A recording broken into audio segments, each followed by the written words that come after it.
Louis I. Kahn, whose strong forms of brick and concrete influenced a generation of architects and made him, in the opinion of most architectural scholars, America's foremost living architect, died Sunday evening, apparently of a heart attack, in Pennsylvania Station. He was 73 years old. Besides his wife, Mr. Kahn leaves a daughter, Sue Ann.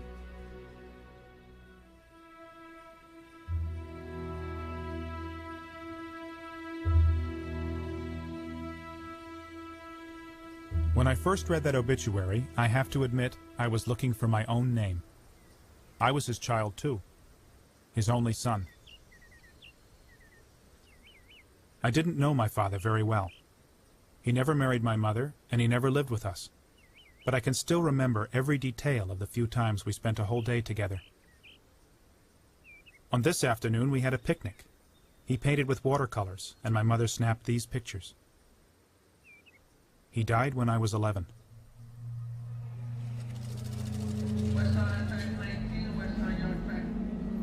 The circumstances of his death have always fascinated me. He was bankrupt and alone, on his way back home from India.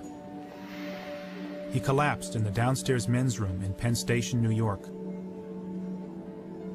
The police couldn't identify him because for some unknown reason, he crossed out the address on his passport. They took him to the city morgue, where he lay unclaimed for 3 days. What was he thinking at the end? Had he seen anyone? Had he talked to anyone? Had he really decided to leave his wife and come and live with us, like my mother said?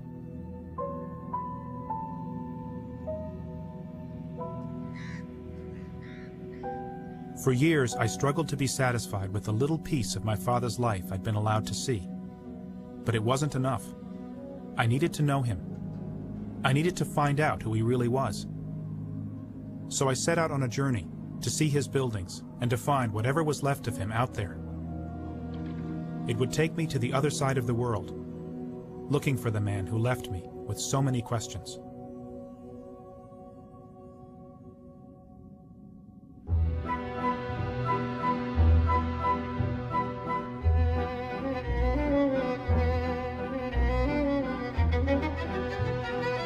My father had been dead 25 years, so there wasn't much time left if I wanted to meet any of his colleagues.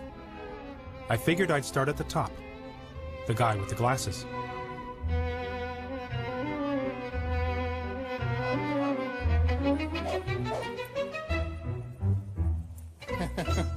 Mr. Johnson. Oh, it's a pleasure to meet you. You're Lou's son. Yes. But generations go by quickly. I just decided Lou was the most beloved architect of our time. Really? Yeah, well, think of anybody else. Frank Lloyd Wright was too cantankerous to love. Mies van der Rohe wasn't, you couldn't talk to him at all. Corbusier was mean. But Lou, now there was a man. All my buildings don't add up to what his 3 or 4 buildings. Because when he did get a client, however he ever got any clients is a mystery, because artists don't get jobs. So every time I've tried to do art, I've ended up with something much less. I'd be ashamed of, naturally. I do it the other way. I do it by numbers and public fame and all that. But Lou did it by being an artist. He'd sit and work on art, see.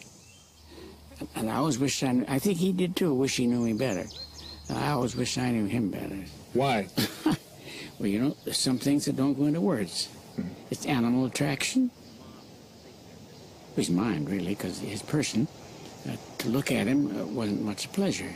It wasn't? Well, it couldn't be. See, he was so scarred. Yeah, funny, he never talked to me as directly as he should have. Who? Lou. He never came here, though. Didn't he ever come here? To the glass house? That's strange, because I built it in 49. Do you think Lou would have liked this house? No. Why? Oh, rigid boxes, you know. He was his own artist. He was free compared to me.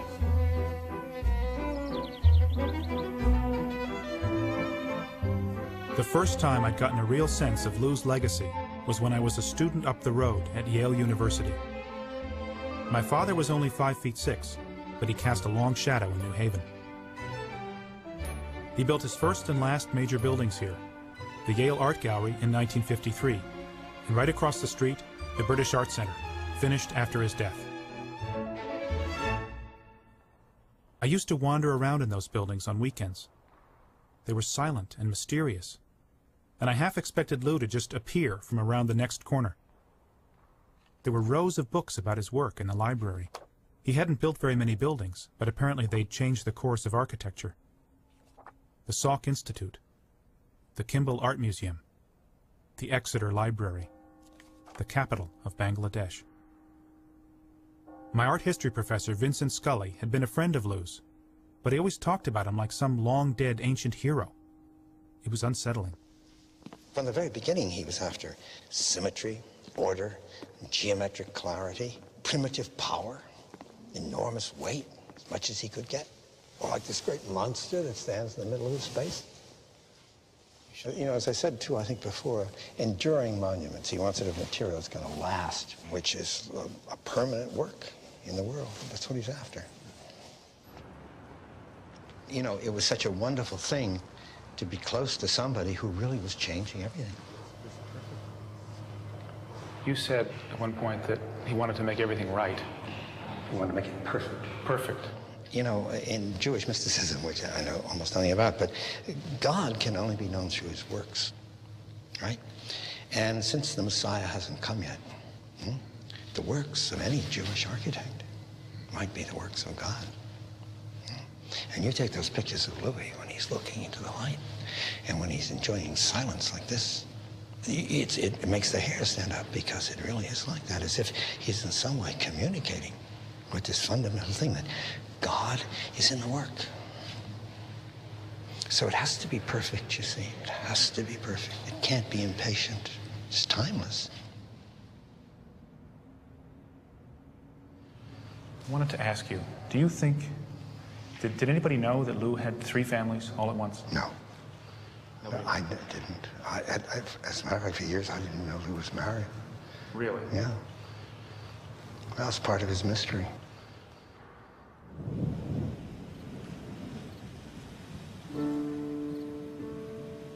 My mother and I lived on the outskirts of Philadelphia, at the end of a secluded road. Lou would visit every once in a while, mostly at night. We never knew quite when it would be. He'd call at the last minute and say he was on his way. My mother would frantically whip up a 5-course meal and have a martini in a frozen glass waiting for him.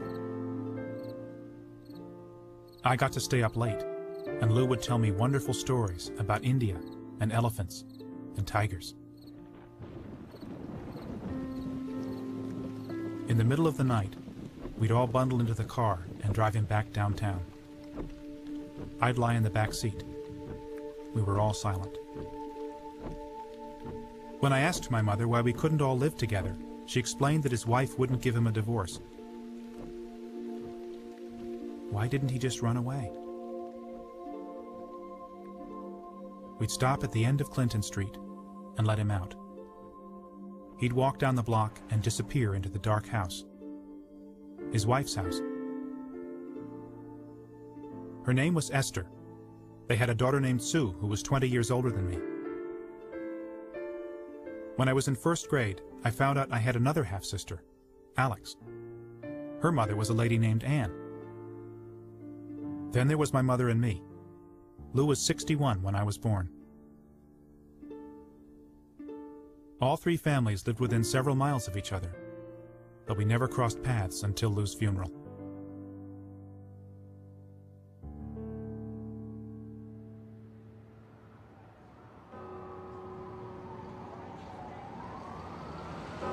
Do you remember this guy? Sure, I remember. Did he ever ride in your cab? 20, 40 times, who knows? They used a cab driver, strictly cab driver. Yeah, he didn't drive. He No. never.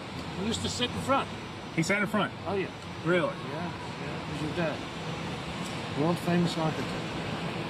Yep, it was your father. Do you remember him at all? Did he ever ride in your cab? Did he ever ride in your cab? He loved the women.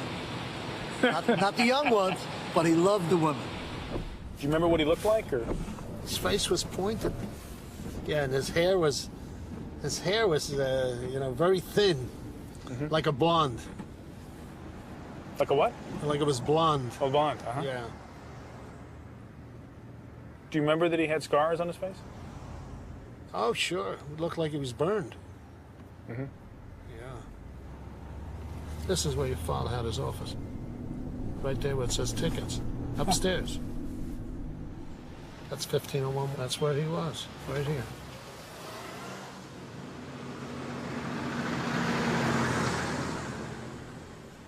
The office at 1501 Walnut Street was the last place I saw my father. My mother would bring me here sometimes, after hours and on weekends. Lou would lean out the top floor window and toss down a key wrapped in yellow tracing paper to let us in.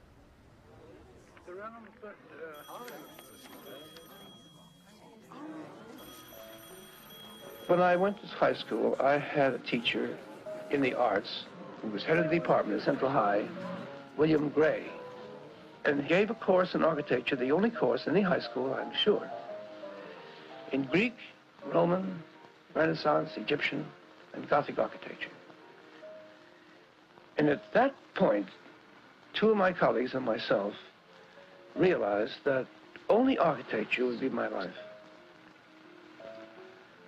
How accidental our existences are, really, and how full of influence by circumstance. Here at the University of Pennsylvania, one of the world's great architects, Professor Louis Kahn, teaches and creates. This is his Richards Medical Research Building, called by the Museum of Modern Art in New York City, probably the single most consequential building constructed in the United States since World War II.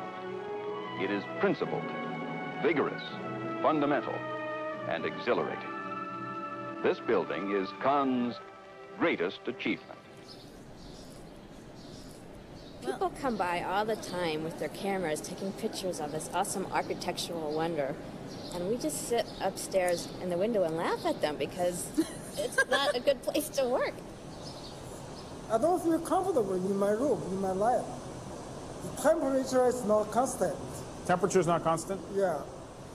I don't like that birds fly into the windows and get killed. I mean, it's not a pretty building, you know what I mean? It doesn't have a good-looking architectural to it, you know what I mean? It needs face. Something different, maybe paint the pillars a different color than the building or something, you know? I mean, something to give it a little pizzazz instead of, like I said, look like a bomb shelter.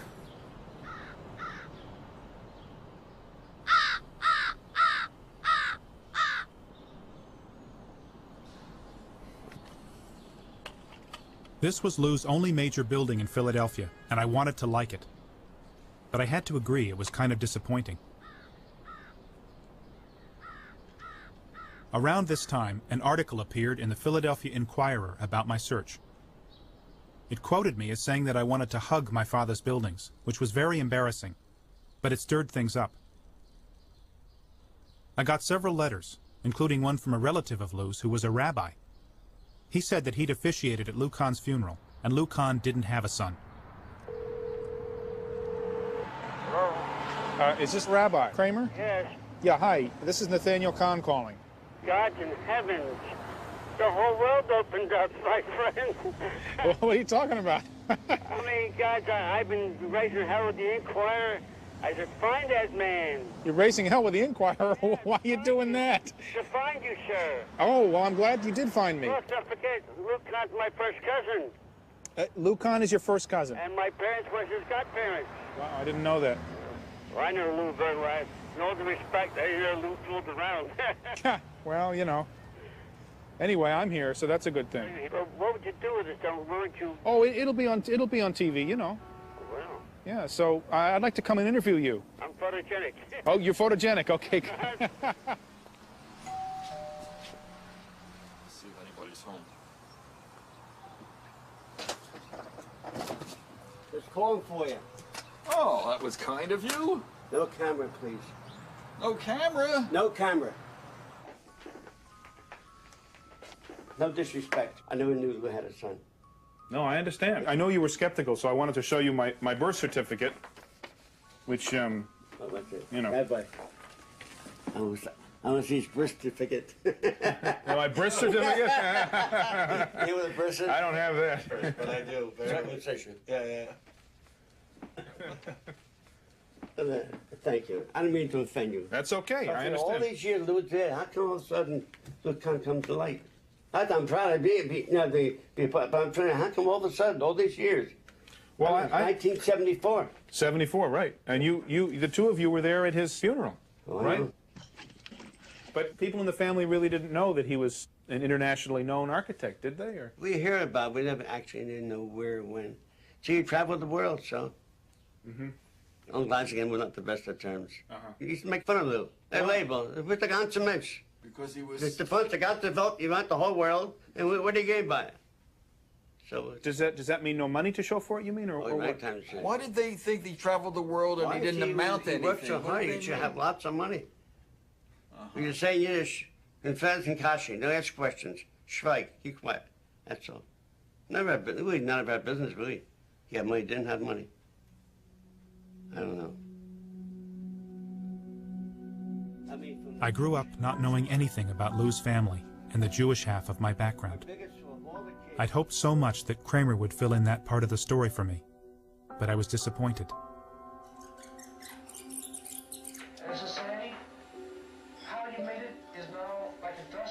Something else was happening, though. Details about my father were coming back to me. His voice, the rough feel of his scars. That was one of my favorite stories. I made him tell it to me over and over. He was 3 years old back in Estonia. There were coals glowing in a stove. He was captivated by the light. He took the coals out and put them in his apron. It caught fire, and the flames seared his face and the backs of his hands. His father thought it would be better if he died, but his mother said he would grow up to be a great man because of it.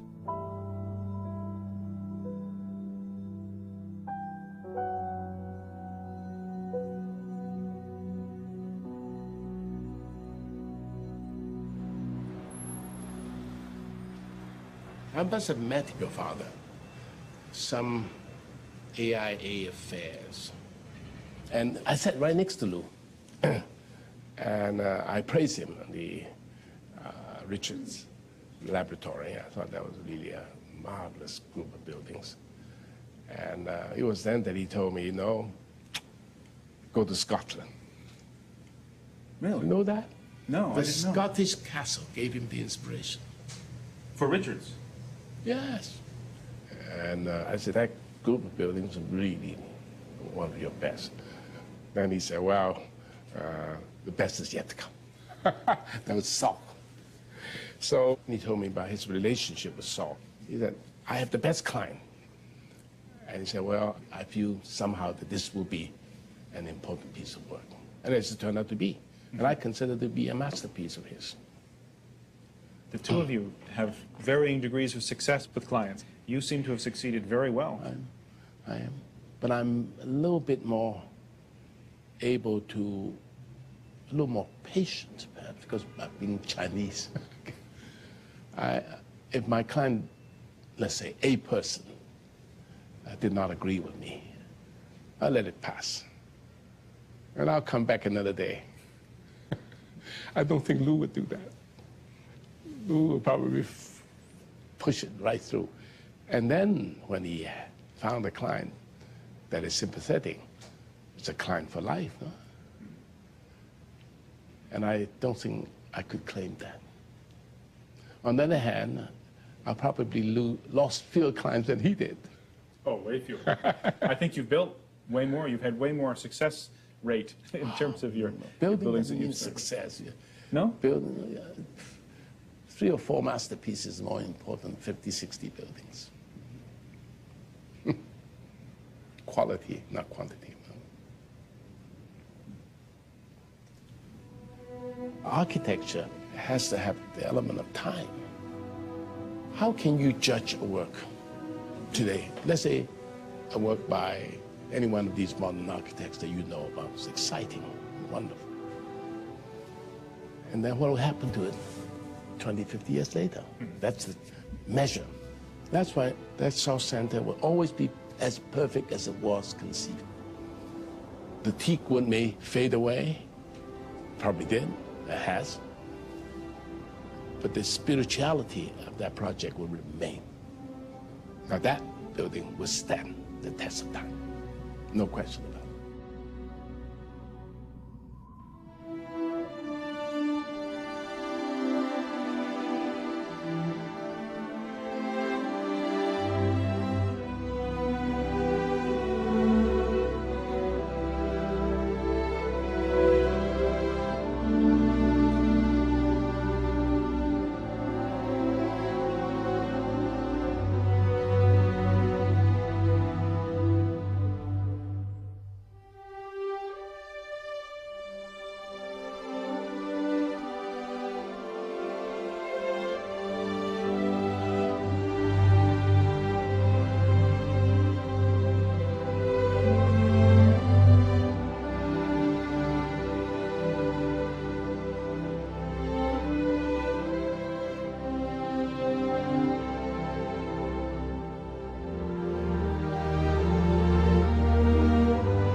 There is something spiritual about this space.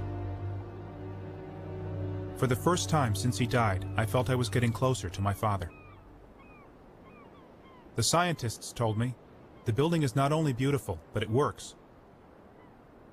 Unlike the Richards Medical Towers, where the labs are small, these labs are totally open, spanning the full length of the building. And each scientist has a study with an unobstructed view of the Pacific Ocean. Lou was 65 when Salk was finished. He said it was the first building he was really happy with. I looked up one of the men who worked with him on the project, a guy named Jack McAllister. Jack moved out here during construction and never left. I was in charge of this project when I was 25. Gave you an incredible responsibility. Unbelievable. That was one of the things, that he had enormous trust in young people. Lou put me in charge and gave me the checkbook and said, you know, you distribute the fees. And I grew a beard because I wanted to look older. I'm serious. How old were you when Lou died? I was 11. That's what I thought, 11, yeah. Did you know him well? I have a sense for him. Right. And I saw him, you know, once a week maybe. That's all, though. That's about all, yeah. Did you ever travel with him, or? No. That's why I wanted to talk to you, because you spent a lot of time with him. Oh, yeah, my family did. And your family did, too? Oh, he used to spend Christmas with us, yeah. Really? He spent Christmas with you? He loved Christmas. Yeah, he absolutely loved it. And, you know, I remember lying on our bed watching cartoons with the kids and then falling asleep. You know, they'd just say, Lou's sound asleep, Daddy. I said, well, leave him be. He's tired.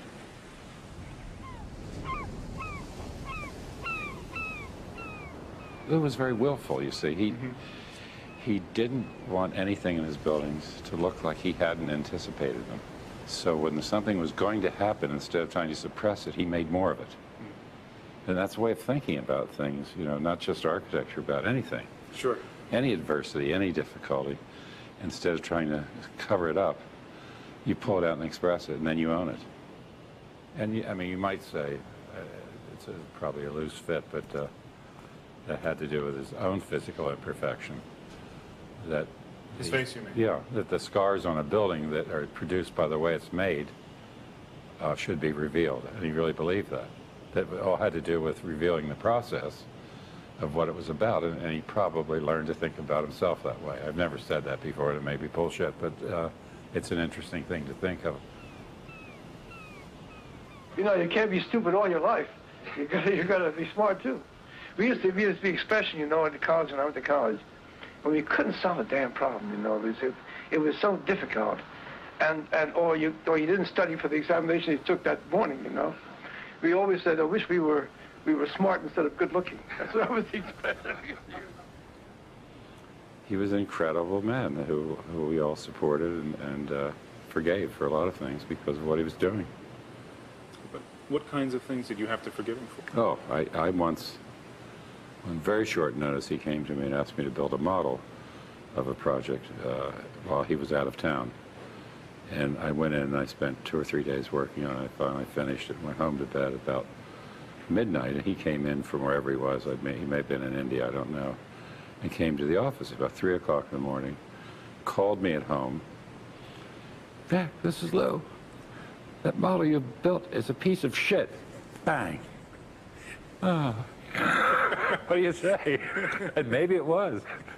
He could have been right, you know. But, you know, he was capable of that kind of thing, too. At 3 a.m.? Yeah, 3 a.m. He didn't know what time it was. Did you ever drink with Lou? Oh, yeah. Oh. You should ask my first wife.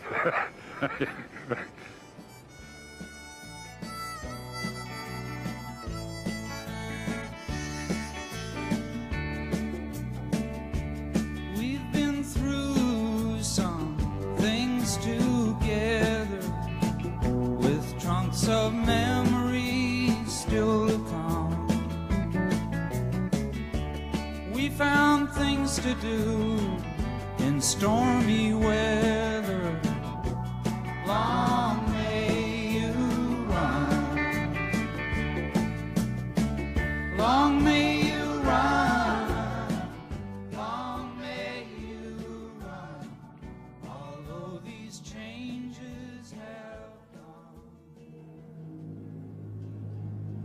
come. Hello, Mr. Katz.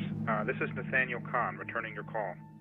Yes, I would like very much to hear what you saw that night in Penn Station, New York. What an incredible coincidence. Please give me a call back and let me know where I can meet you, or I'll try you again later. Thanks. Bye-bye.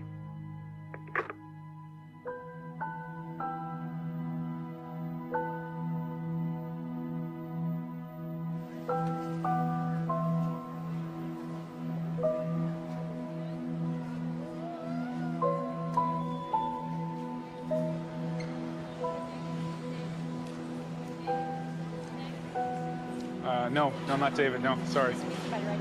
Me too. A guy named Richard Katz. What are you doing?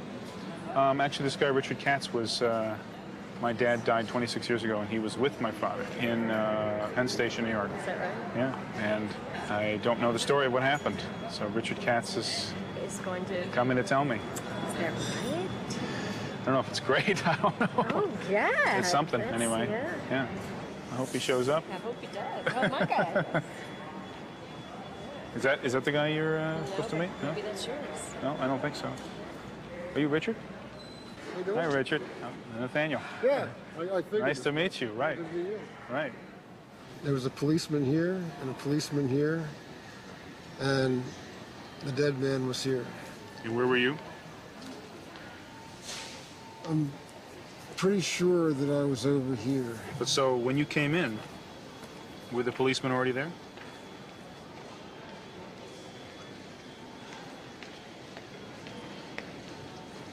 No. No. I see this face of this guy, and he didn't look very well.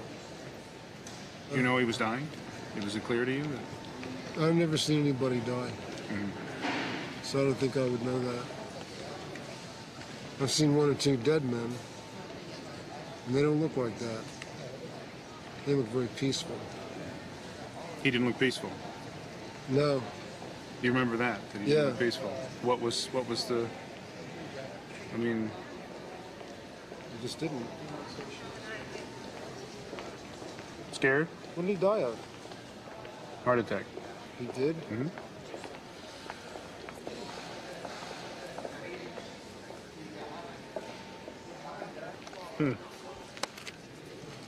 That's a real sad story that you didn't know your dad at all. I have a kid who's 18 years old, and I didn't get to see him from the time he was 8. So it's kind of a different story, isn't it? Or is that the same story?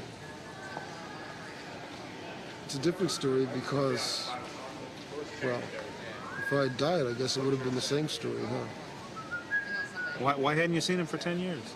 Yeah, there was a custody case. Did you want to keep him? Sure, my kid, my son.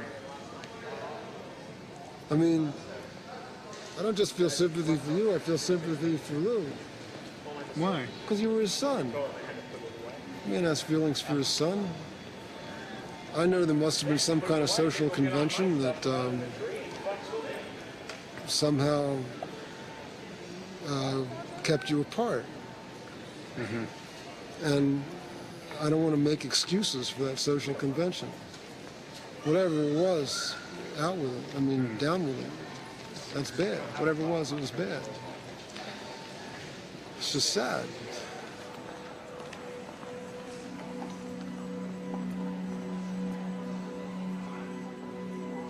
How accidental our existences are, really, and how full of influence by circumstance. I wonder if I'll ever find out exactly what happened that night in Penn Station. For years, I thought maybe my father hadn't really died, and that he was out there somewhere, living a parallel life.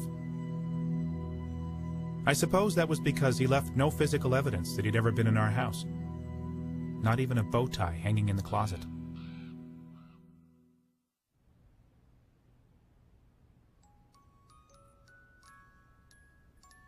I remember my father's hands.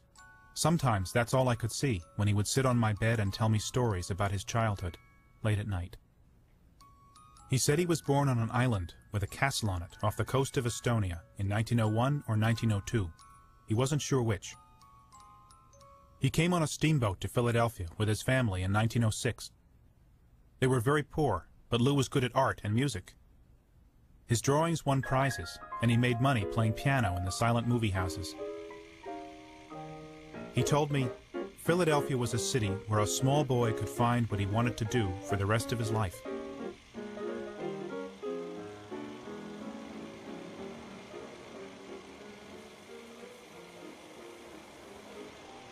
I went back to the neighborhood in North Philadelphia to find the places he always talked about.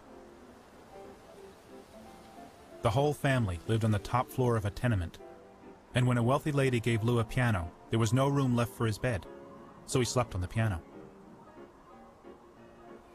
They couldn't afford pencils for him to draw with, but that was okay because you could make charcoal by burning sticks in the backyard. The kids teased him and called him Scarface, so he waited until the last bell to go to school. There was a girl he loved named Ada, but she loved someone else. The next part of the story he didn't talk about much, so I have to rely on the architecture books. He won a scholarship to the University of Pennsylvania and graduated with a degree in architecture in 1924. In 1930, he married Esther Israeli, and their daughter Sue Ann was born 10 years later.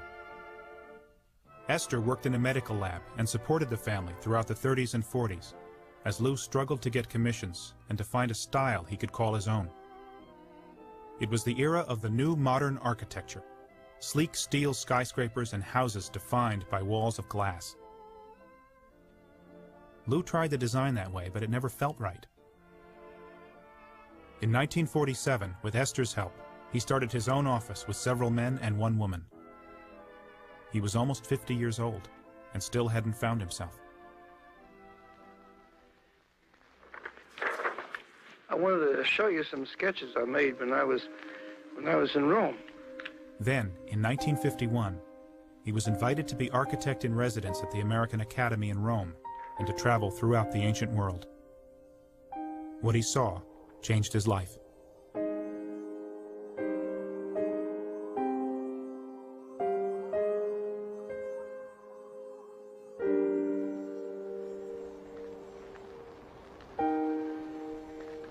Sketches I made a long time ago. Egypt, you see.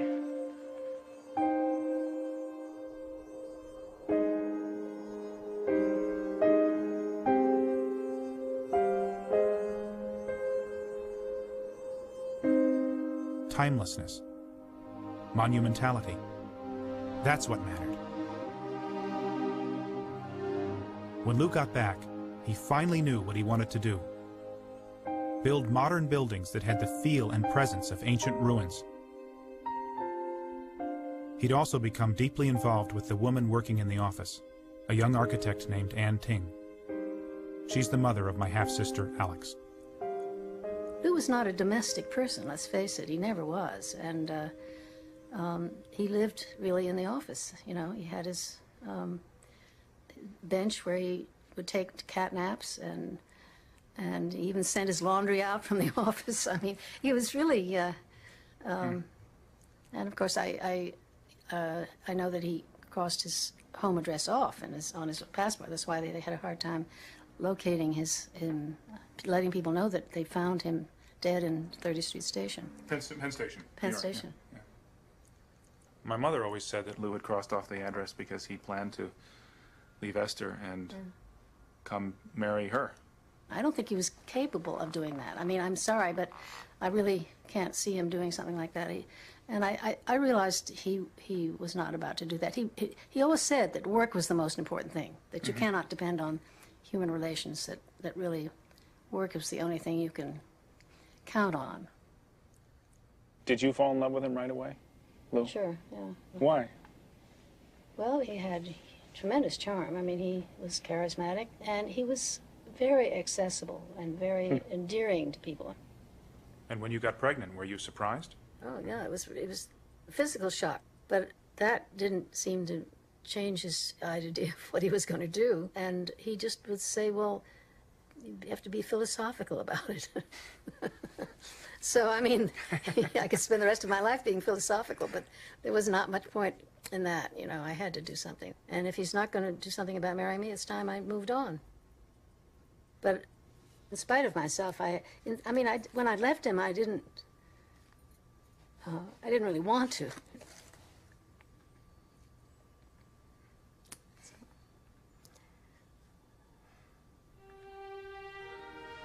Next to arrive on track 5 is the schedule local to Trenton. Looking at Anne on that platform, I kept thinking of my own mother. Neither one of them ever got married. They both live alone. They were both single mothers when being a single mother was a major scandal. And they both believed in my father completely. Anne left Philadelphia in 1953 and went to Rome for a year to have Alex in secret. Lou wrote many letters to her while she was away. Dearest Annie, last night I dreamt about you. I was in our office telephoning. You walked in and mentioned to me that you could wait no longer. Your eyes somehow were black and flashing, looking at me reprehensively. Annie, I think of you always. I miss so much our meetings together. I hope nothing changes about our way of life. Well, of course it would change. When Anne returned, she collaborated with Lou on a small community center and bathhouse in Trenton, New Jersey. It was Lou's first chance to fully apply his ideas about ancient architecture.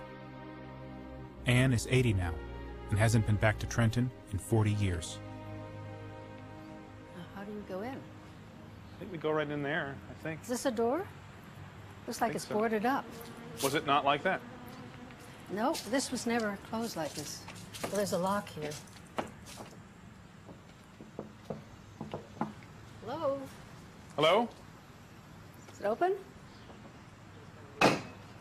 Oh, hooray. Thank you. Hi, I'm sorry about the hold up. Thank you. Let me get out of your way. Thank you very much. Do you know Anne Ting? No. Oh, hi. Nice to meet you. Anne was the architect with Lou on the project. Unbelievable. Wonderful. Wonderful. Okay. If it's okay, if we just Oh, we absolutely. want to look around. And...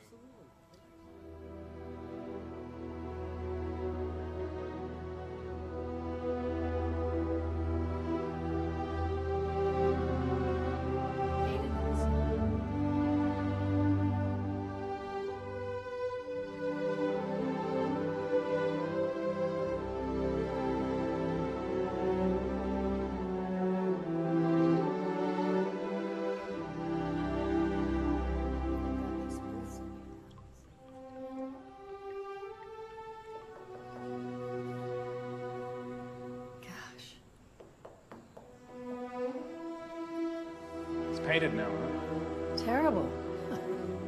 I mean, it's just such a shame.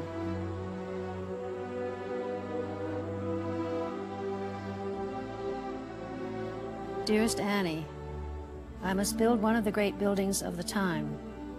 You must help me build this particular building. I doubt if I can do it without you.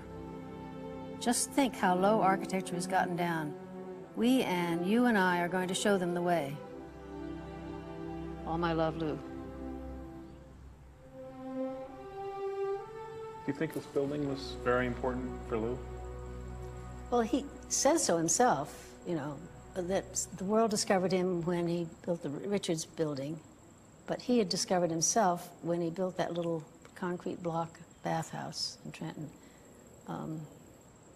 So that says it, I think, right there, how significant he felt it was. Do you think about him a lot now?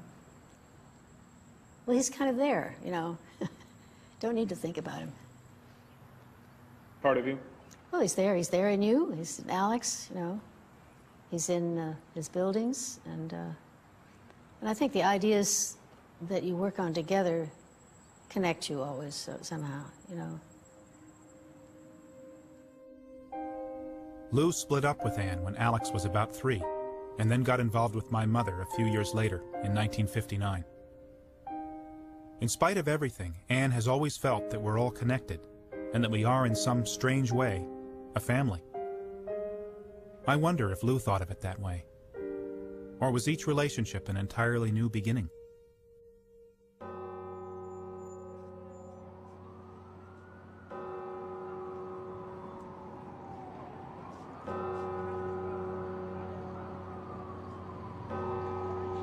The question is often asked, why isn't Lou Kahn working directly in the work which the government is doing in the actual rebuilding of Philadelphia at this moment? I see it still as being the most useful plan, and the most expressive. It's the most expressive and the most useful. Yes. Expressive. I repeatedly made the effort to involve Lou directly in our work in Philadelphia, but it's turned out that the special quality of his genius could not be brought together with the reality of the problem. I'd always heard that Ed Bacon was Lou's nemesis in Philadelphia. Bacon was in charge of rebuilding the entire downtown area in the 50s and 60s, and he hired Lou to come up with plans for how the job should be done. But something had gone very wrong. We started work, and I wanted to communicate to the stupid public in the most acerbic fashion I possibly could the essence of the idea. And Lou would say, wouldn't it be nice to put a curving stairway here? Or how about a kind of a little tower here? And suddenly I realized that the purity of my communication was being encrusted by Lou's fantasies. So Lou didn't get it?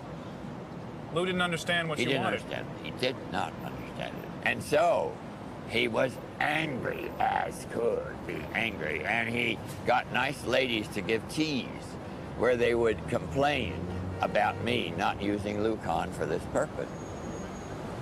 By the way, there's not a single shred of any way in which Lou influenced downtown Philadelphia. Nothing, I know. Isn't that a tragedy?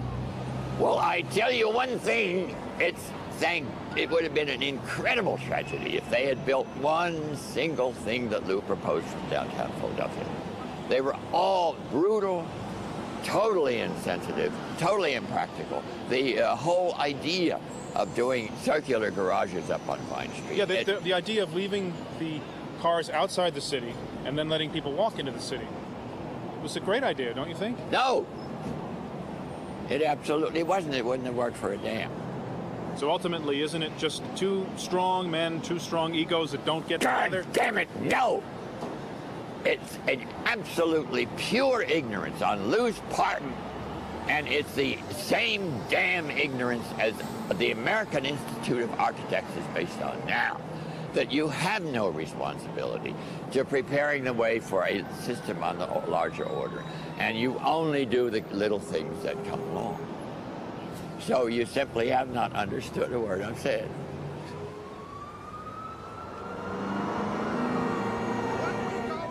Some of Lou's ideas were utopian and impractical. But this was the 60s, and like a lot of people then, he was questioning the way we live. Do we really want the skyline of every American city to look more or less the same? Why can't people leave their cars outside the city and walk instead?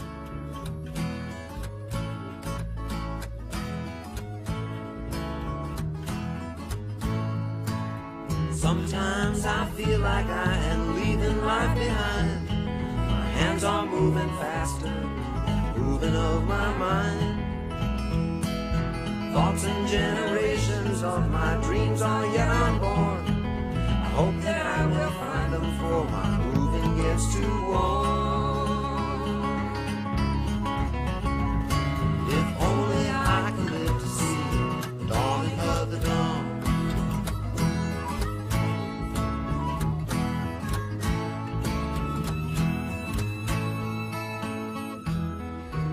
To express is to drive. And when you want to give something presence, you have to consult nature.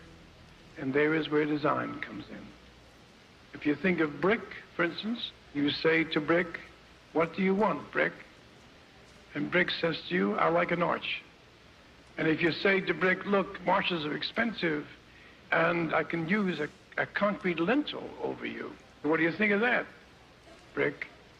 Brick says, I like an arch. And it's important, you see, that you honor the material which you use. You don't bandy it around as though you said, well, we have a lot of material around. We can do it one way, we can do it another. It's not true. You can only do it if you honor the brick and glorify the brick instead of just shortchanging it. I remember hearing him talk at Penn, and I came home and I said to my father and mother, I just met this man, doesn't have much work, and he's sort of ugly, funny voice, and he's a teacher at school. I know you've never heard of him, but just mark this day that someday you will hear of him, because he's really an amazing man. Tell me the story of Philadelphia. What was it that stopped Lou from building more there, from being more successful there? Because he spoke his truth. And he was not controllable, and he would have been controllable by the powers that be that really wanted control of the image of Philadelphia. They wanted to have Philadelphia bask in their image or be connected to it or get credit for it in some way. But really, fundamentally, why?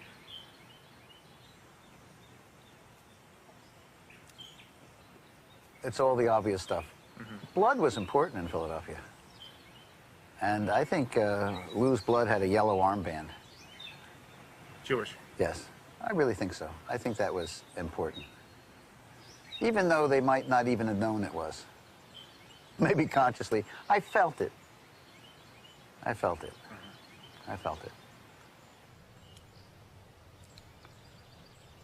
Frustration and failure are really the things that make you. Maybe he was made by being short and ugly and Jewish and having a bad voice and not wanting to be good with people or whatever. Maybe he was made by that because it made him go internal. So you can't just say, oh, isn't it a shame he didn't build more buildings? Isn't it a shame he wasn't this or that person? We're made by those things.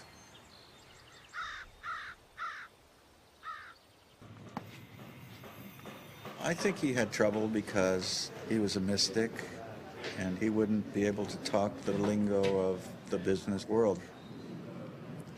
You know, architecture is so passionless in the modern movement. There was no sense of, I mean, it was all mechanical. And that's why the postmodern thing happened, because people couldn't handle it. It was just so cold and formless. And Lou was kind of the breath of fresh air in that, I mean, in America. And my first works came out of my reverence for him.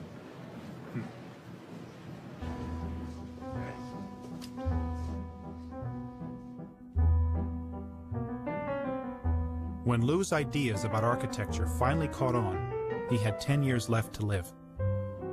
Maybe he knew time was running out. He never said no to a lecture invitation or a possible job, no matter how tired he was or how far he had to go. If they wanted him, he was there.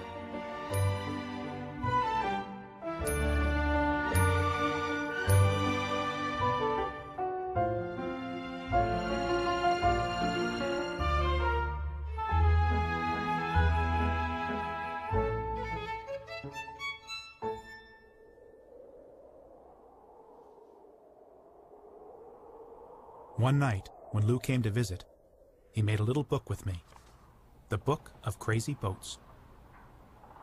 There was a boat made out of a spoon, and one made out of a biscuit. And there was a sausage boat with toothpicks stuck in it to keep it upright in the water. At the time, I had no idea that he was going to build a crazy boat. It's a weird looking thing. We saw that coming in yesterday. The bill says, what the hell is that thing? Yeah, it looks like sort of a, Jules Verne thing,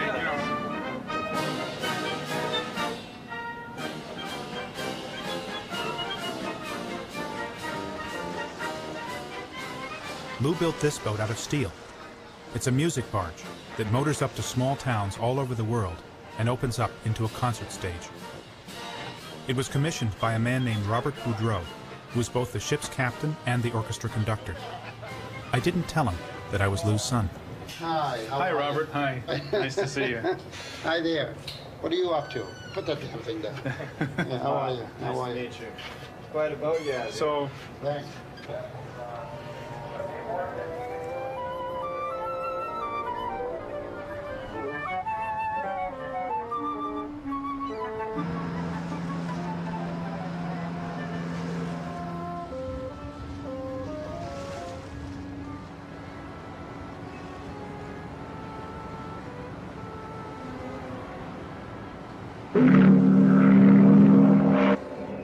This is that symphony boat to that cruiser in front of us. I think it might be a good idea if you just moved out until we went into dock and then came back in.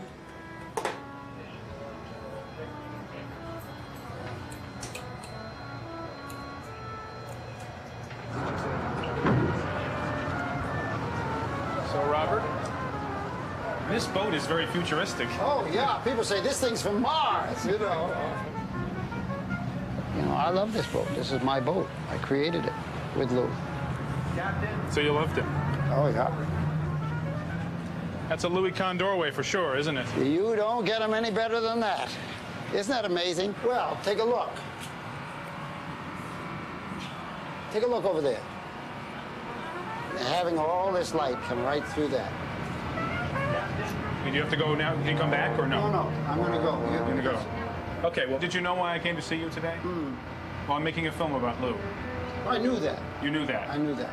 But I'm Lou's son.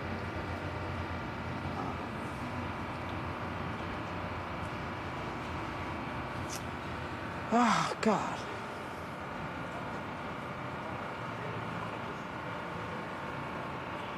I saw you when you were 6 years old. I saw you at the wake.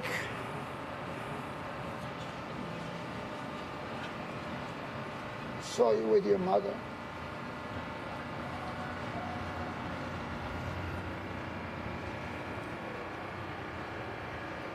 You remember that day?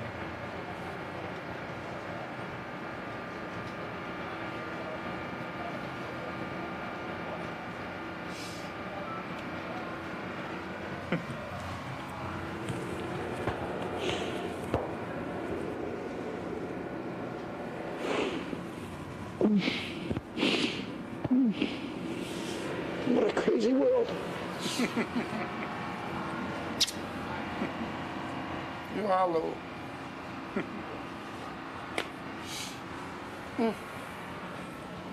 Have a nice concert.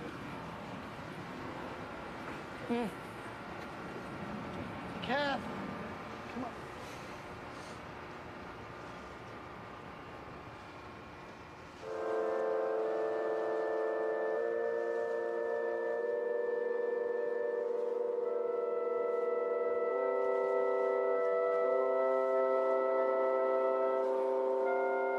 Where's Nathaniel? Why'd you get so upset?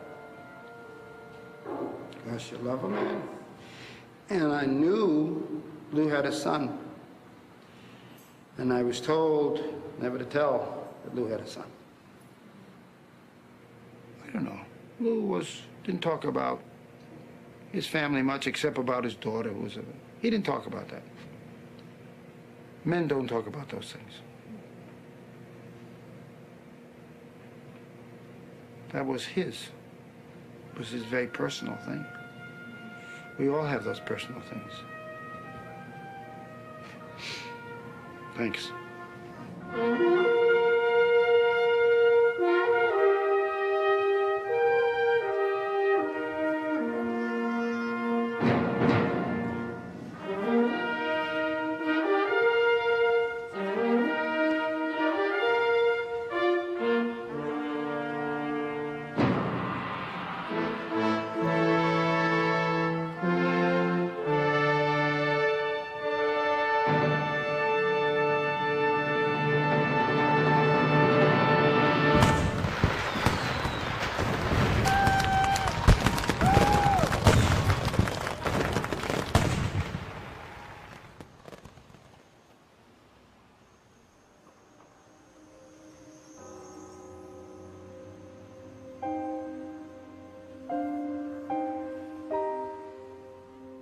Dear Harriet, I keep thinking how your sweet words have helped me during these trying days of advice and criticism. What will happen is all I still don't know. I mean the hatred of your brothers, Abbott and Willie. My only hope is that the beauty of new love will in some way make them understand. Now over me is a heaviness of quiet and incompleteness, and I'm still very discouraged by the feeling of ineptness. Lou.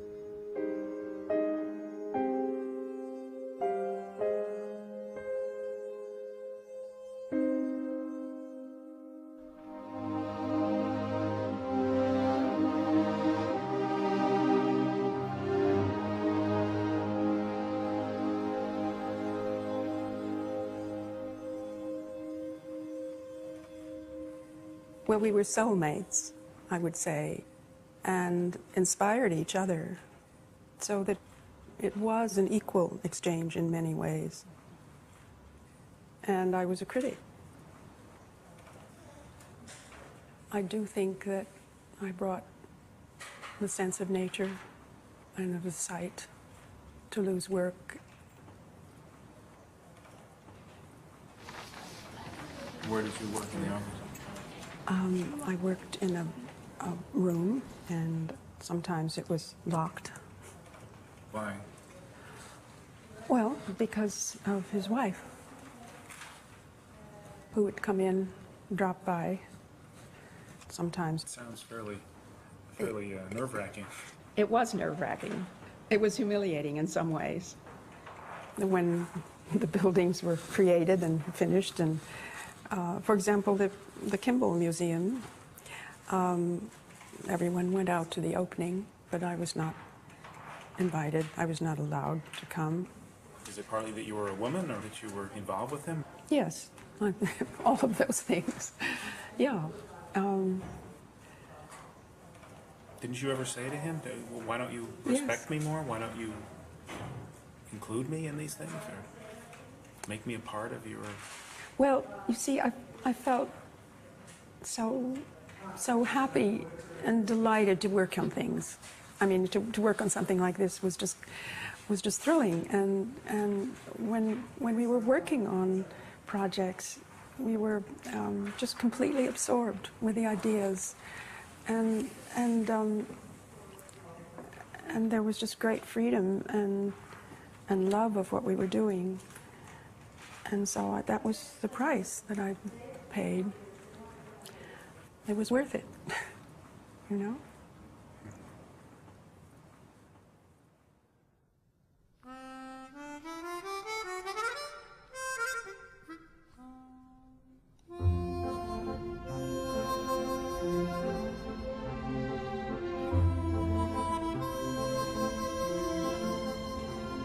My parents met by chance at a party in Philadelphia.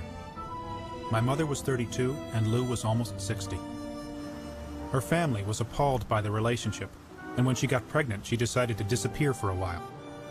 She went to stay with her friends Charles and Susanna Jones. They offered to adopt me if she had to give me up. I was amazed to see this little man that she was so taken with. And I didn't quite get his number, I have to say. I mean, he turned on the charm, and I'm a sort of a Yankee, and it didn't rub off. I mean, I didn't get it. And then it evolved that she was pregnant, and that her family really were resented that and didn't accept. No, they didn't. Didn't accept that. And time went by, and I said to Charles, you know, what is she going to do? She hasn't made arrangements, and the family isn't coming through. They're making it difficult. I really think we should do something. And there was one sister, Edwina, who did stand by her and said, you know what I can do? I can provide a man to stand up with you and get married and give you a name, give a name to that child, and then you just can get divorced 2 weeks later.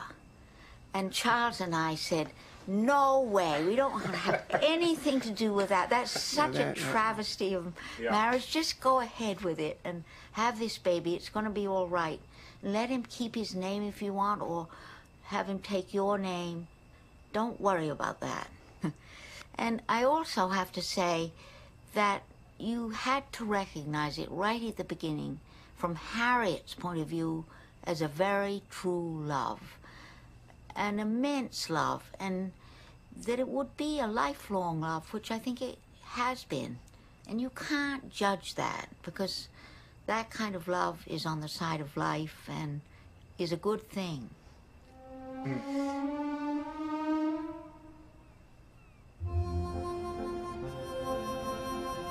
My uncles, Abbott and Willie, never bought that romantic love affair idea. They hated my father and refused to ever even mention his name. Maybe if he'd married my mother, it would have been different. But even as her husband, Lou would not exactly have been their idea of an Episcopalian gentleman. My mother's sisters, however, would talk with me about him. Did the family feel that she needed to get away from I don't everybody think for a our while? family had anything to do with it. I mean, I think it was your father who determined that Harriet should go. Ask her sometime. Really? But you didn't think she should come to the vineyard with you to live? I couldn't at the time. I wasn't in a position to And have she her. didn't want to come to New York with me. Because I told her that she could come to New York with me, and she chose not to, which was fine. I don't... And Abbott came to me and he said, I think she should have an abortion. I said, So I'm glad she I didn't, said, because no. you're here, Nathaniel. I said, it's none of our business. That's for Harriet to determine. I said, I will not go along with that. And I didn't. Oh, he was furious. Uncle Abbott. My uncle. Yeah. There is a certain romanticism in your mother that drives me up a wall. All of us, because there's a lack of realism. So impractical. But But she's she about to does drive me wild. But even at the time of settling Mother's estate, Mother's attorney was shocked to learn that Nathaniel was a bastard.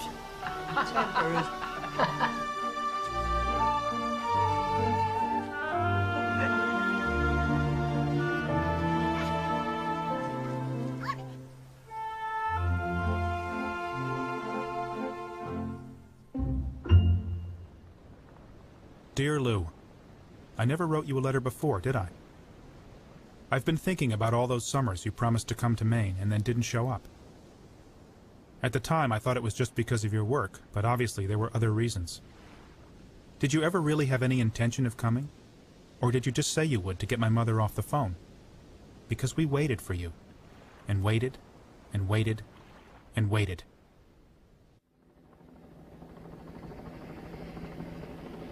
Well, howdy there. This is Classic Country, Dallas-Fort Worth with a daily tidbit. Construction is well underway on the Kimball Art Museum in the heart of the Cultural District. It looks a little bit like a cement cattle barn to me, but they say the inside is going to be gorgeous. Lit entirely by our Texas sun. Well, good luck. Well, let's get back to music right now. One of our favorite stars, Hank Williams. I got a feeling of the blues, oh Lord, since my baby said goodbye. Lord, I don't know what I'll do. All I do is sat and sighed, oh Lord, that last long day she said goodbye. Well, Lord, I thought I would cry. And he arrives kind of unannounced on the job, and with these plans, these sketches showing how he wanted something. And I said, what are these, Mr. Kahn? He says, well, this is how I want you to do that detailing. And I tore them up, threw them in the trash can, and I said, too late, sorry. Wait. You know, he'd get an idea, kind of like a wife. He'd get an idea, and it may have been a good idea yesterday, but it was too late today. We would spend hours deciding whether we were going to use a hex head cap nut screw or a Phillips head or a socket head or whatever, you know, because... You'd ask Lou a question and you'd get a lecture. You never would get an answer. You'd get a dissertation on the philosophy behind the thought. He was just an artist, you know, and most artists don't have any discipline. Yeah. They just keep on going. Like the Energizer Bunny. Just keep beating that drum. What was that? It's like the Energizer Bunny, you know, on television. He just keeps beating that drum until the battery runs out. To have approval on a new element is a great feeling. It's because it isn't just a copy of what has been thought to be what's necessary, and when it's accepted, it feels as though you're an architect.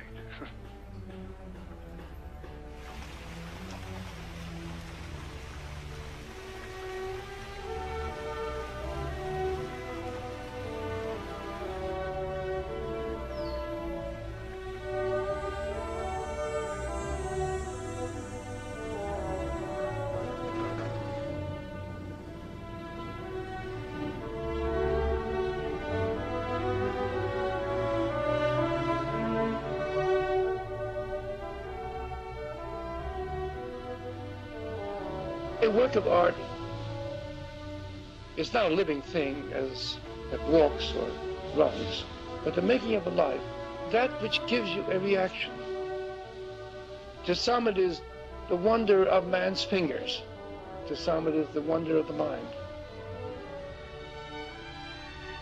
To some it is the wonder of technique. And to some it is how real it is. Some how transcendent it is. Like the Fifth Symphony, it presents itself with a feeling that you know it if you've heard it once, and you look for it. Though you know it, you must hear it again. Though you know it, you must see it again. Truly, the work of art is one that tells us that nature cannot make what man can make.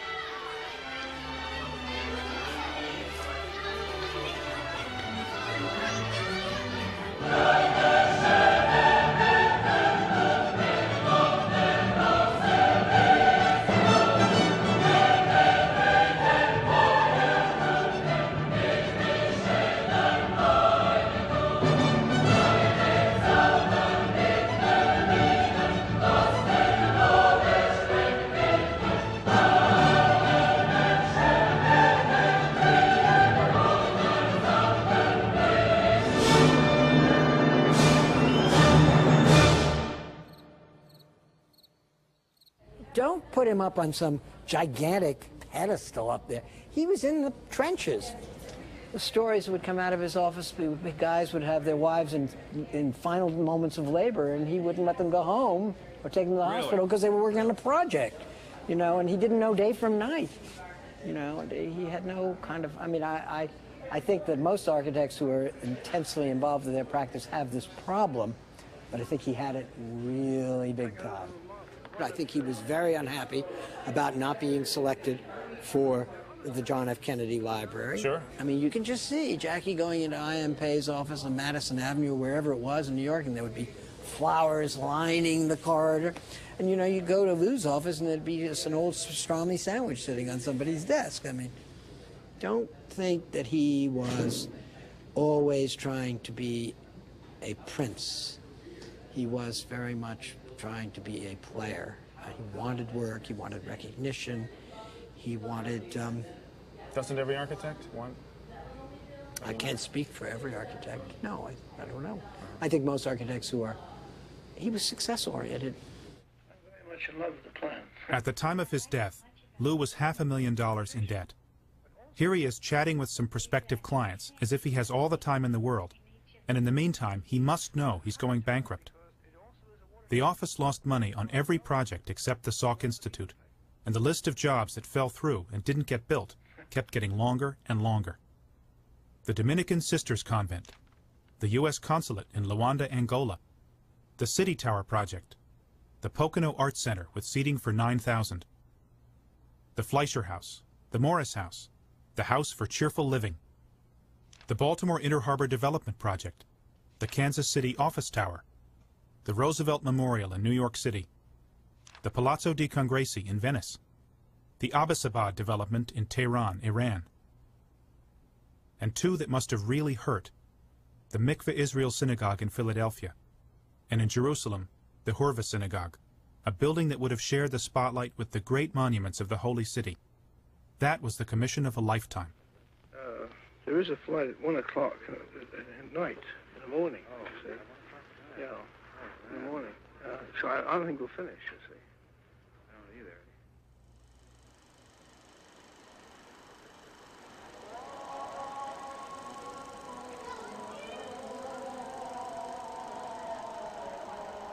When I arrived in Jerusalem, I found myself surrounded by pilgrims. Everybody comes here looking for something, so I fit right in. The synagogue Lou was commissioned to build would have overlooked the mosque known as the Dome of the Rock and the Wailing Wall. My father never talked to me about being Jewish. I don't know how he felt about it. But when he stood here looking at the remnants of the temple of his ancestors, he must have felt a connection. It was impossible not to, even for a half-breed like me. Thank you. Hayom, hayom, hayom, hayom, hayom, hayom, hayom tehametzeinu. Amen. Hayom, hayom, hayom, hayom, hayom, hayom, hayom tevareinu. Amen. Hayom, hayom, tegarleinu, tegarleinu. Amen. Hayom, hayom, hayom, hayom, tegarleinu letova. Amen. Hayom, hayom, hayom, hayom, hayom, tichleveinu lechaim tovim. Amen. Hayom, hayom, hayom, hayom, hayom, tishma shabbateinu. Amen.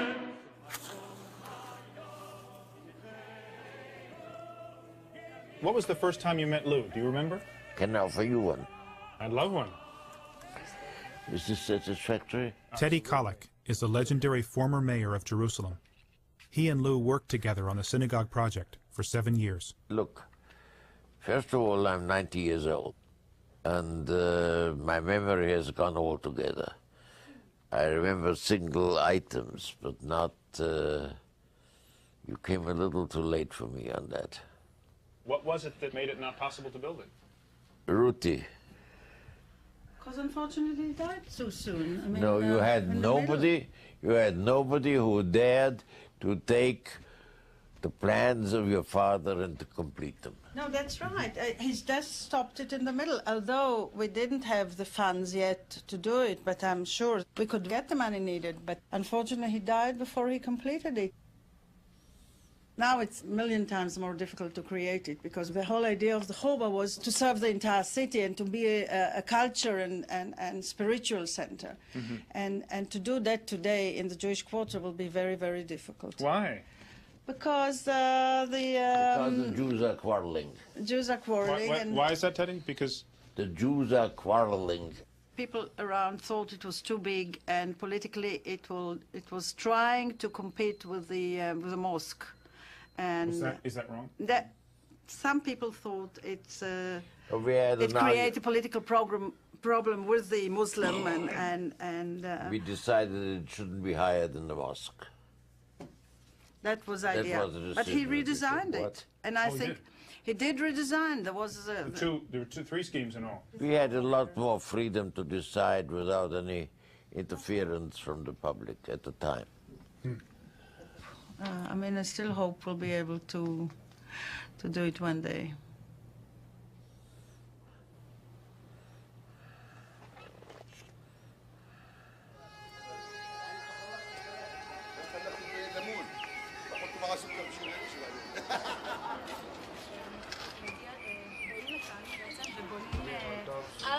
על חורבות הבית כנסת שקוראים לו חורבה. החורבה על שם חורבתו של רבי יהודה. So they blew. Who blew it up? The Jordanians blew it up. Yes, in 48. In 48. Yeah. And it was never rebuilt. It was just left this way. Yes. They thought about it, but they decided they're going to keep it that way. What do you think? They should keep it that way. Keep it this way, not rebuild it. Why? No, because it's something in our past, in our history. And we have to remember this. Many soldiers died in this war. So better to leave it. Yeah. Thank you. Thanks. Bye. Bye.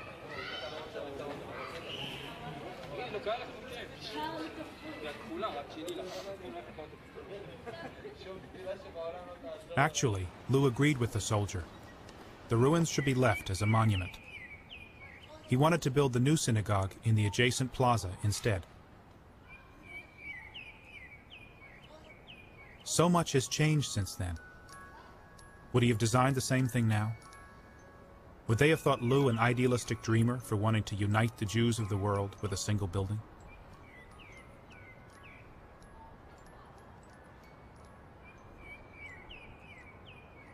Do you think Lou had a strong sense of being Jewish and what that meant? You know, I think it's been overplayed.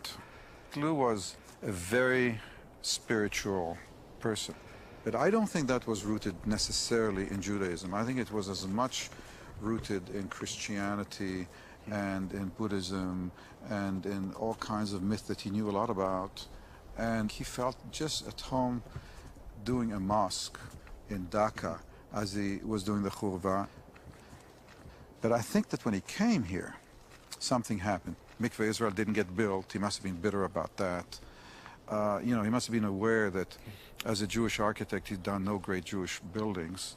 You know, Philadelphia had Frank Lloyd Wright's synagogue or temple. And I think when he came here, he felt that the Jews entrusted him to do this. And I think he wanted very much to have it realized. But, you know, he was a real nomad. And, you know, when I was in the office, he would come in from a trip and he would be in the office for 2-3 days intensely and he would pack up and go. And there was this kind of sense of the nomad in him. I mean, you know, as tragic as his death was in a railway station, it was so consistent with his life, you know. I mean, I often think I'm going to die in a plane, or I'm going to die in an airport, or, you know, die jogging without an identification on me. I don't know, I sort of carry that from that memory of the way he died. But he was a sort of a nomad at heart.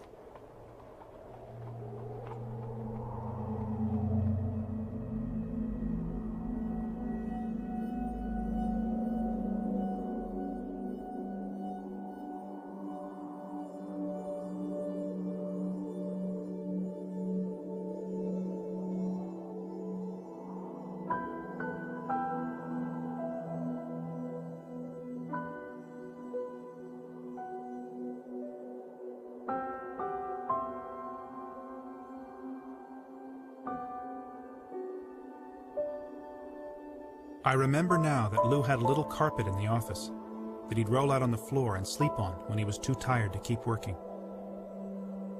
Maybe he never felt settled anywhere. He was a wanderer from the beginning. His family moved 17 times in their first 2 years in America. And it turns out Khan wasn't even his real name. It was Chmielowski. His father changed it in 1915. The only constant in Lou's life was his wife, Esther. They were together from when he was 28 until he died. I don't know if he thought of her house as home, but it was certainly his base. I used to say to Lou, you know, Lou, if you would put some of your energy into making money, you'd be a billionaire.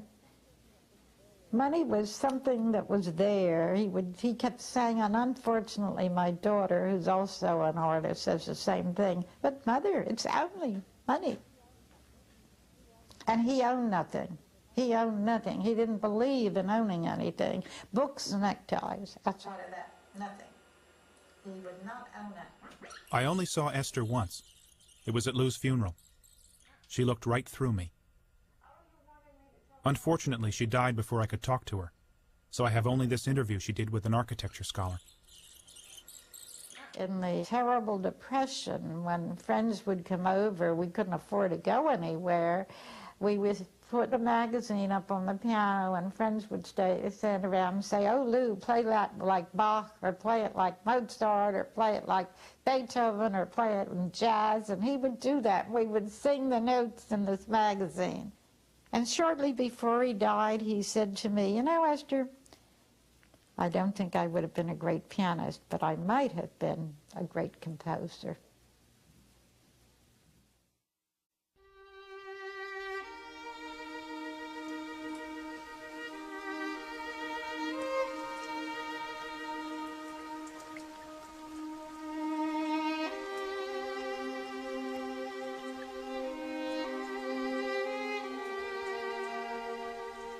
There's a house Lou built outside Philadelphia. I called up my half-sisters and got them to meet me there. All these years, we've never talked about our three families. I always used to ask him, why didn't you design a house for us, Daddy? Right, you know? right. And once explained to me that he had this idea of a house with many, many mullions.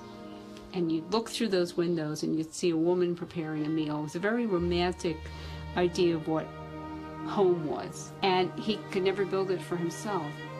I think his vision was just so different from the way his personal life really was, that there was no way he couldn't justify take the those two and things. put them together at all.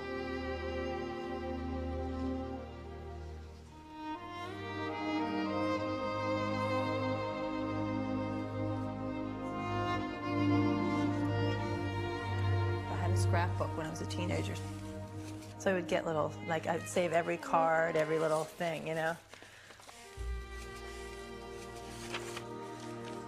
No, really, when he... Oh, these things are two of his famous bow ties tied at the rakish angle, very carefully.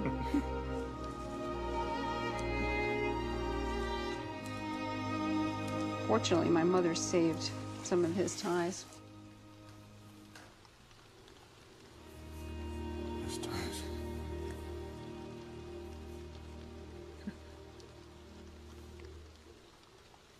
Well, I heard you guys talking about when Lou died. Well, were you saying that that was when you first saw me? That's when I first saw you. I came in with my mother, and I saw Harriet, and I saw a towhead, blonde hair, very nicely decked out youth of 10, 11, and I figured that had to be you. And I don't remember, you were there with your mother, but I don't think we spoke. Well, my mother, this is what happened before the funeral. My mother was called by friends of your mother's and told to not show up because your mother had requested to not, she didn't want to see my mother at the funeral. I wonder if that's true. That's what we were told too. Oh yeah, she was called up and asked that would, she was carrying out the wishes of your mother. And but you came anyway. But my mother was absolutely furious and hung up the phone. So I said, well, Mom, what's the point of being furious? We're going anyway. The casket was there, and I remember there was some arms went in front of us, and we were pushed into the side room. You were I remember you being on the side because I had a search for you, and I went deliberately to Harriet to say something because I had never met you, and I knew whoever you are, you must be suffering in some way. And I said, hello, Harriet. She stared straight ahead, and she didn't have anything to do with me. And I felt really bad about that because I went up with the best of intentions to to say, look, I'm not my mother, or I'm not. You're not. You know. You're not. Had And nothing to that's do the- with that. And, Yeah. you know, on the other hand, I hadn't really made contact with her since you were born, and I felt badly about that, but I knew I couldn't have handled it. But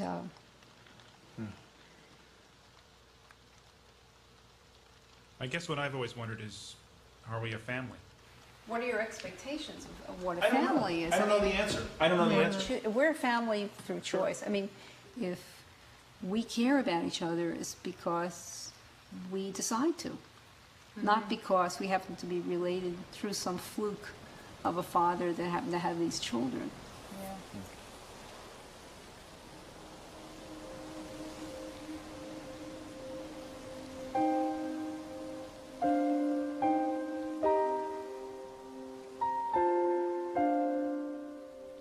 What were you thinking, Lou? I've been to most of your buildings now. India and Bangladesh will be the last. I like your Exeter Library. It looks a lot like the factory buildings you walked by as a little boy back in Philadelphia. But nobody expects what you did inside. I always believed that in the end, you'd chosen my mother and me. That was the myth I lived on. But you didn't really choose any of us, did you?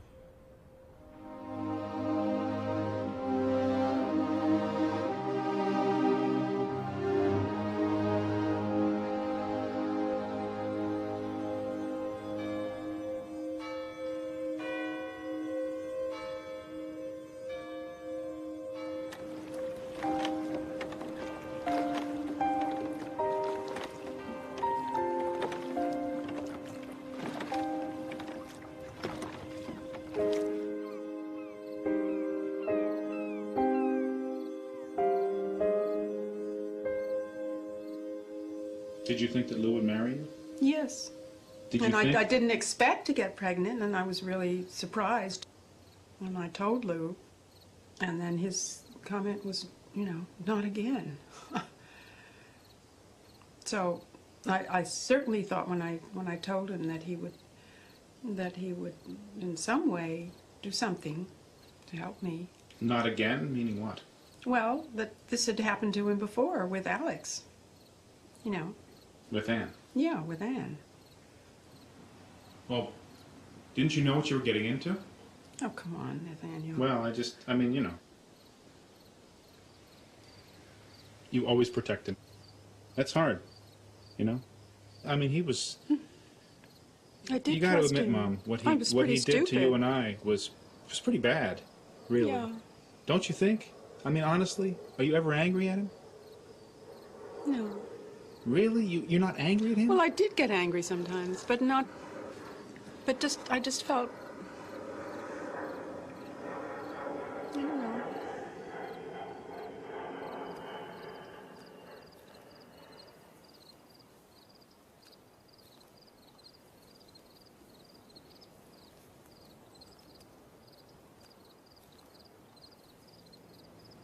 Kind of a tragedy that he didn't work it out, isn't it? You know, it seems almost too much. He was on the way home to, you know, maybe Yeah. come live with us. Who knows? Yes. You still believe that? I do believe You it. think he crossed off his passport on his way home to Yes. show something? To indicate. Yes. Why Indicate else to would he you- have done it? Why else would he have done that?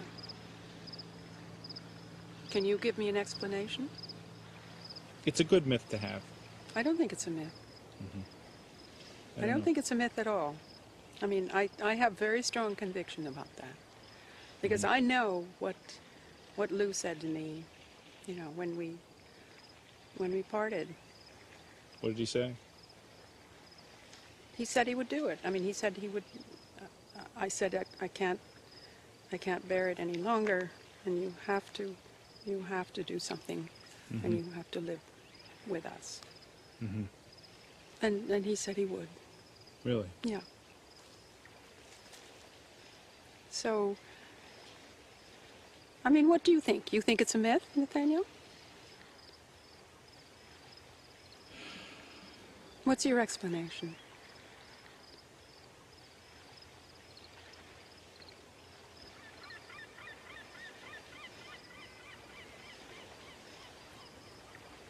Is it hard being alone, Mom, so much in your life? Yes. I always wondered why you didn't find someone else to share your life with you. Well, I'm kind of a romantic fatalist if somebody comes along, you know. And I'm kind of a loner, too.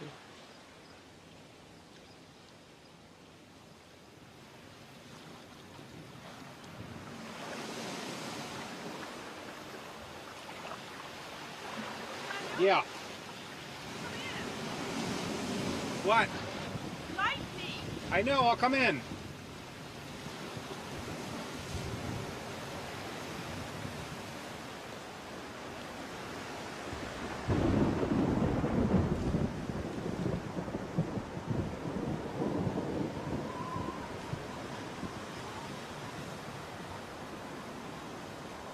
Do you miss him still? Sometimes, Mm-hmm. but not a great deal.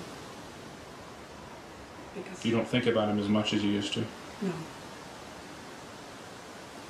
Is that shocking?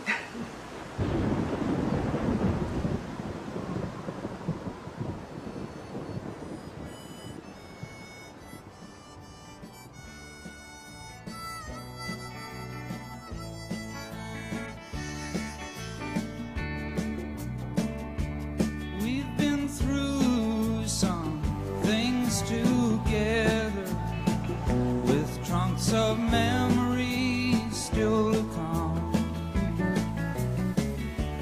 We found things to do in stormy weather. Long may you run.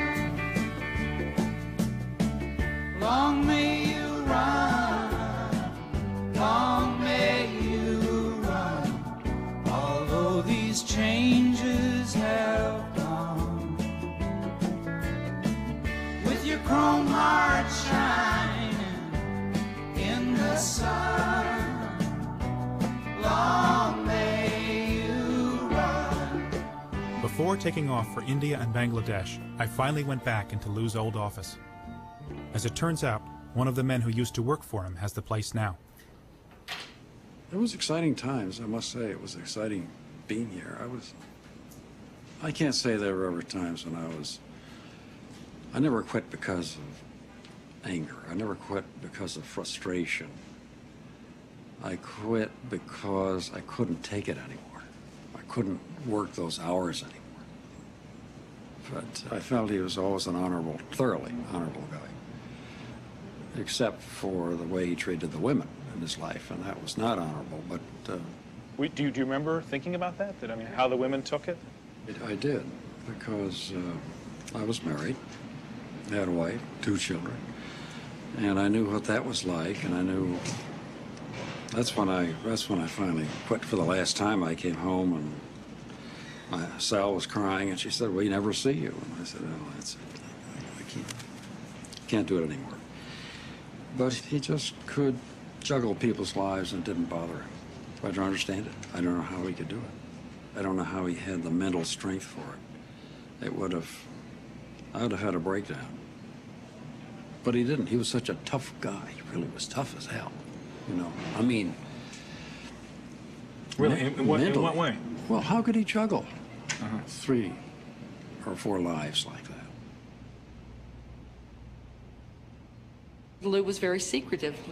He liked to keep his business to himself, and he'd call and say, "You know where I am, but nobody else is to know where I am." And I'd say, "Okay," because they would call looking for them. Who would call? Esther would call Saturdays and Sundays, or Ann Ting would call. She would get very frustrated. Ann, lives 2 blocks from my home.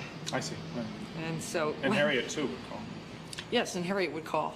And so what would you He do? would be like MIA, and sometimes I didn't know where he was or what he was doing, but he'd just say, "I'm not in the office. So tell them thus and such, or tell them you don't know where I am." So, whatever. He would tell me what to do, and I just did it.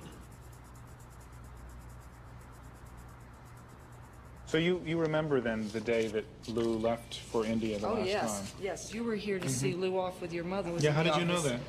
Well, I was in the office with you because we couldn't push him out the door. I came to the office because I knew he'd miss his plane. And he did the same thing. He changed his clothes in the room where the Xerox machine was and came walking out all disheveled and left money, foreign currency from another country all over the place. And you and your mother literally had to push him into the taxi cab. And once he got in the cab, then I could go home. My own memory of that night is somewhat different. He was working on the model for the capital of Bangladesh. We left him at the office at around 10 o'clock. He waved down to me from the top of the stairs. The last thing I saw of him was his hand.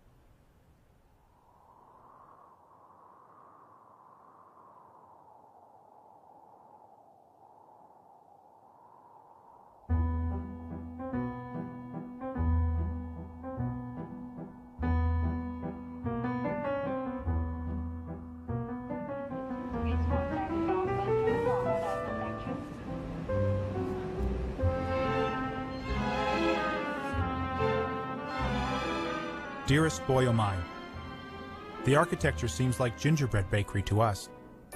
To the people of the East, it's an expression of delight. I think of you always, and with all my love. Daddy. P.S. Your father does not feel much like a conquering hero. Someday, I hope to be able to teach you to be a better man than I.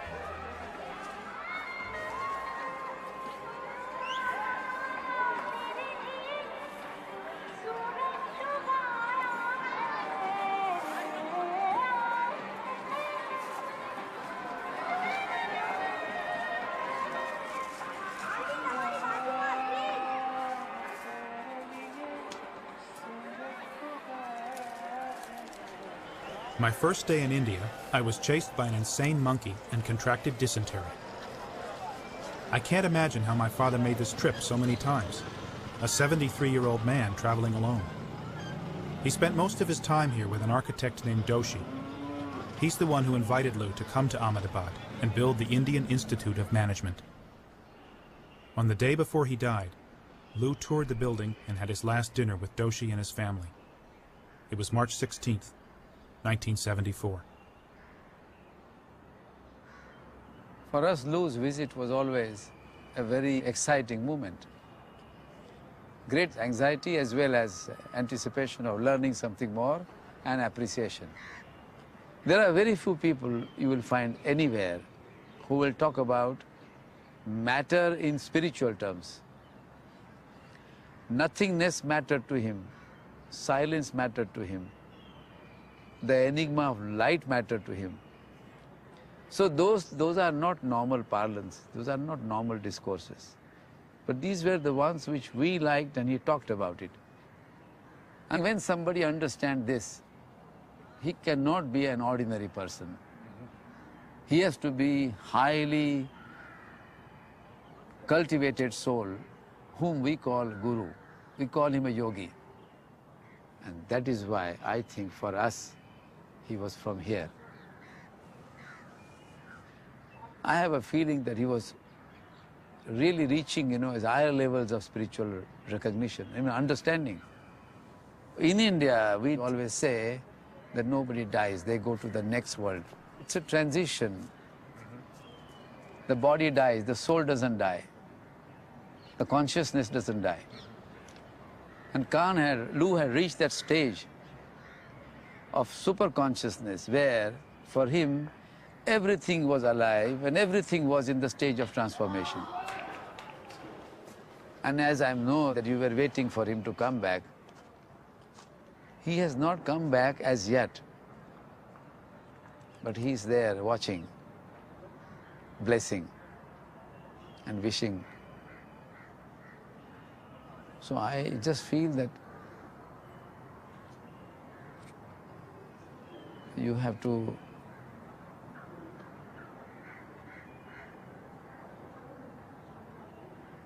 if you go into silence, you will hear him. Definitely you will hear his voice. I am very, very sure.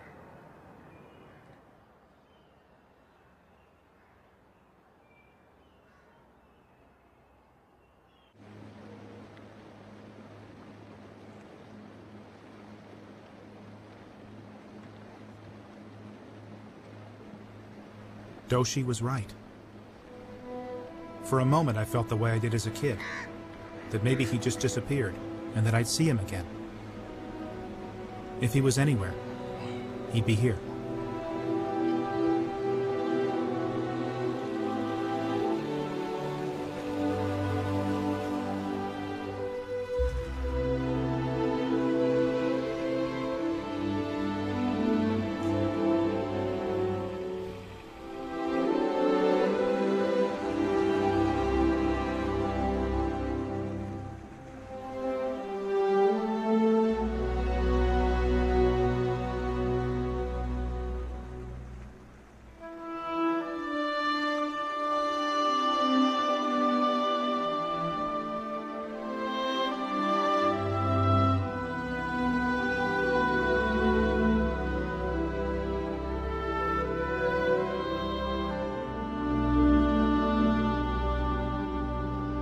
I just want to make my last remark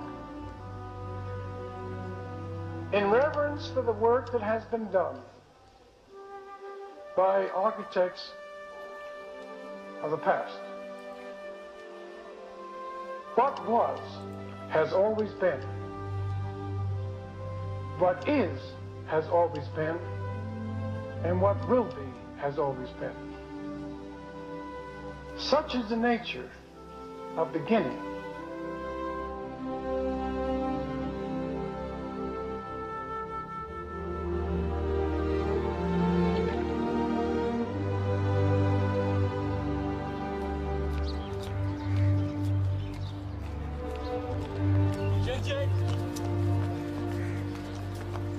Making a documentary film about the building, about the About the architect. building. About the We are architect. the morning workers who come all the time here and enjoy the working, scenic beauty and the atmosphere.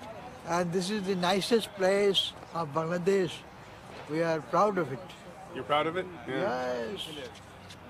This is the national image of Bangladesh. Do you know anything about the architect?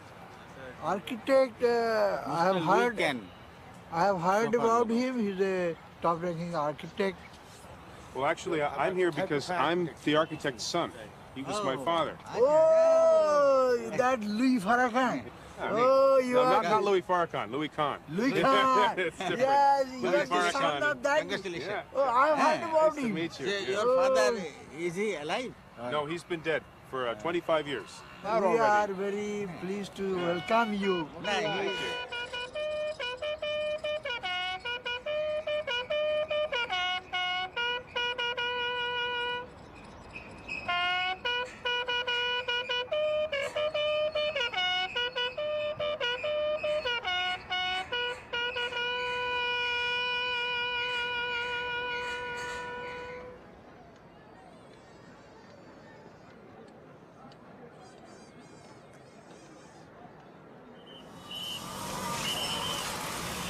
The Parliament building and Capitol complex took 23 years to build, the same as the Taj Mahal.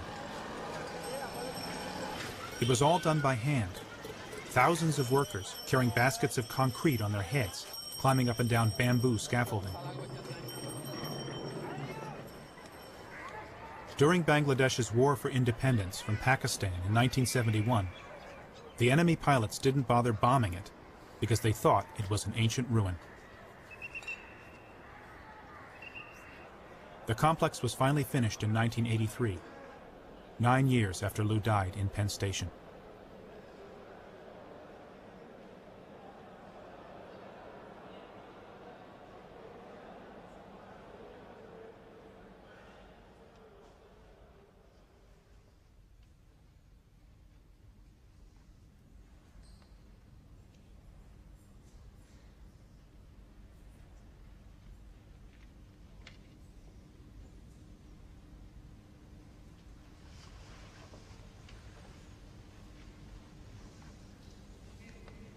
You never saw it finished, Bob. He didn't. No, you never saw this.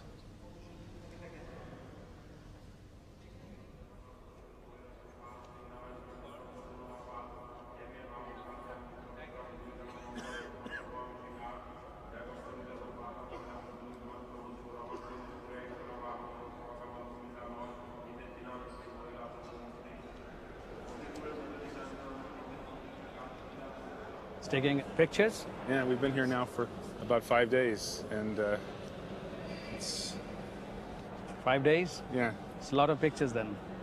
But do you think you can really capture the quality of this building in terms of space, light, the volumes, and the layering of spaces, those ambiguities? Well, I don't know, Mr. Juarez. When you think about this film, I probably have, at the most, 10 minutes. Oh, God. This is, don't tell me that. It's 10 minutes for this building? Probably. I think it's the whole thing is very, very useless, because you cannot treat this building like this. It was almost impossible, a building for a country like ours. In 30, 50 years back, it was nothing, only paddy fields. And since we invited him here, he felt that he has got a responsibility. He wanted to be Moses here. He gave us democracy. He's not a political man, but in disguise, he has given us the institution for democracy, from where we can rise. And that way it is so relevant. He didn't care for how much money this country has, or whether he will be able to ever finish this building, but somehow he has been able to do it, build it here. And this is the largest project he has got in here, the poorest country in the world. It cost him his life. Yeah, he paid his life for this. And that is why he's great, and we'll remember him. But he was also human. Now his failure to satisfy the family life is an inevitable association of great people. But I think his son will understand this and will have no sense of grudge or sense of being neglected, I think. He cared in a very different manner, but it takes a lot of time to understand that. In social aspect of his life, he was just like a child. He was not at all matured. He could not say no to anything. And that is why we got this building today. No other way to really understand him. But I think he has given us this building. And we feel all the time for him. That's why he has given love for us. He could not probably give the right kind of love for you, but for us, he has given the people the right kind of love. That is important. And you have to understand that. He had enormous amount of love. He loved everybody. To love everybody, he sometimes do not see the very closest ones. And that is inevitable for men of his stature.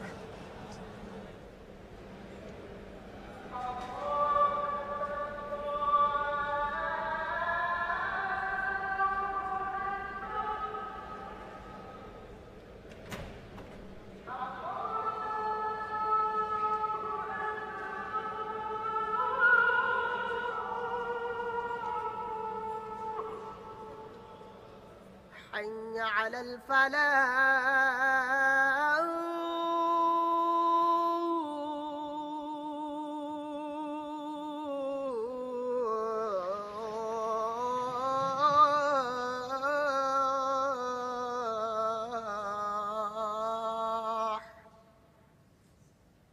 الله أكبر